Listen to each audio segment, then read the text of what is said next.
Shelter-in-place warning. This message has been transmitted by the request of the United States government. This is a national alert.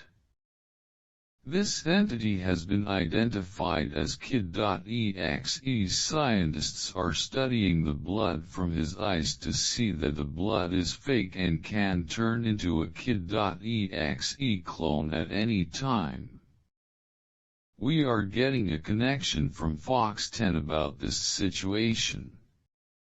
Whatever you do, lock yourself in a teleport-proof box if you can. Anyone that spots these Kid.exe clones will die a brutal and painful death. Stay tuned for further updates on this deadly situation.